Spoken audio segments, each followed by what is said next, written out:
Welcome to Vishwam voice bulletin లో ఏర్పాటు చేసుకున్నారు కమిటీల ద్వారా అవన్నీ కూడా డేటా తెప్పించి ఎక్కడ పడితే అక్కడ ఇమర్షన్ చేయకుండా స్పెసిఫిక్ లొకేషన్స్లో ఇమర్షన్ చేయాలని చెప్పేసి ఆదేశాలు ఇవ్వడం జరిగింది. సో ఎక్కడైతే మనకి బండ్ వీక్గా ఉందో, డెప్త్ ఎక్కువ ఉంటుందో, ఎక్కడైతే మనకి వర్పులు సుడిగుండాలు ఫామ్ అవుతాయి, ఇలాంటి ప్లేసెస్ని కాకుండా సేఫ్ పాయింట్లో దాన్ని ఇమర్స్ చేయాలి.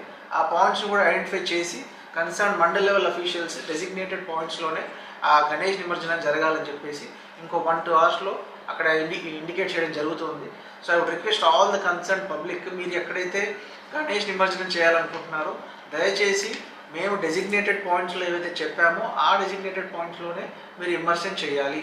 అక్కడ ఎలాంటి సౌకర్యాలు ఏవైతే కావాలనుకుంటున్నారో, క్రెయిన్స్ కావచ్చు, కొంచెం పోలీస్ పర్సనల్, లైఫ్ జాకెట్స్, అవన్నీ కూడా ఇమర్షన్ పాయింట్స్లో పెట్టడం జరుగుతుంది. సచ్ దట్ ఎనీ ఈవెంచువాలిటీ జరగకుండా మీ యొక్క ప్రాణాల విలువ డెఫినెట్గా గణేష్ నిమజ్జనం అనేది ఒక యాక్టివిటీ అందరూ ఎంజాయ్ చేస్తూ చేసుకుంటారు.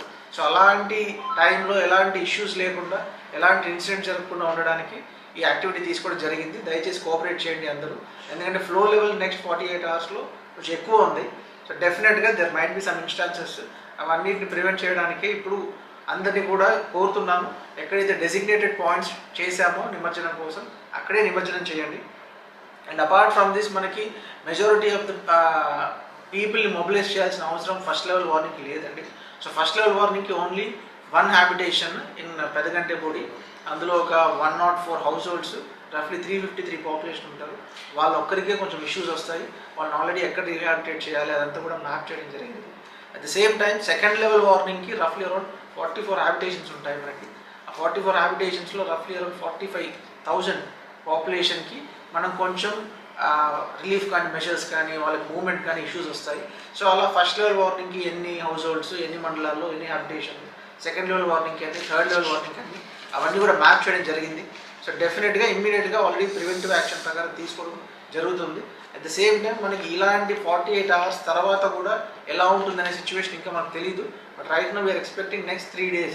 So 48 hours and next 24 hours, 72 hours కూడా ఎటువంటి ఇష్యూస్ లేకుండా ప్రివెంటివ్ ఆస్పెక్ట్లో డిస్ట్రిక్ట్ అడ్మినిస్ట్రేషన్ తీసుకుంటుంది, along with all the departmental officials. So I would request all the public, కొంచెం అలర్ట్గా ఉండండి. At the same time I want you to avoid moving across the river. So మీరు ఎక్కడైతే రివర్ని cross చేయాల్సిన అవసరం వస్తుందో డెఫినెట్గా మీరు అక్కడ ఉన్న కన్సర్న్ ఫీల్డ్ ఫంక్షనరీస్తో మాట్లాడి motorized country boat along with life jackets and swimmers ఉంటేనే మూవ్ అవ్వాలి దయచేసి. Such that already previous July ఇన్సిడెంట్లో ఒక ఇన్సిడెంట్ జరిగిందండి. It's unfortunate incident. అలాంటివన్నీ మళ్ళీ రికవర్ అవ్వకుండా we're taking all 100% preventive actions. So ఎక్కడ కూడా ఏదైనా నీడ్ ఉంటే ఇమ్మీడియట్గా లైఫ్ జాకెట్స్ కావచ్చు, స్విమ్మర్స్ కావచ్చు, బోట్స్ కావచ్చు, అవన్నీ కూడా మొబిలైజ్ చేయడం జరుగుతుంది. సో దయచేసి అందరు కోఆపరేట్ చేయాలి and just be on alert. Any issues you can contact the local public functionaries కావచ్చు, లోకల్ లెవెల్లో, మండల్ లెవెల్లో ఉన్న సచివాలయ స్టాఫ్ కావచ్చు, అందరినీ కూడా డిప్లాయ్ చేయడం జరుగుతుంది. So any issue just let us know. Already control rooms అవన్నీ కూడా మండల్ లెవెల్లో, కలెక్టరేట్ లెవెల్లో కూడా ఏర్పాటు చేయడం జరిగింది.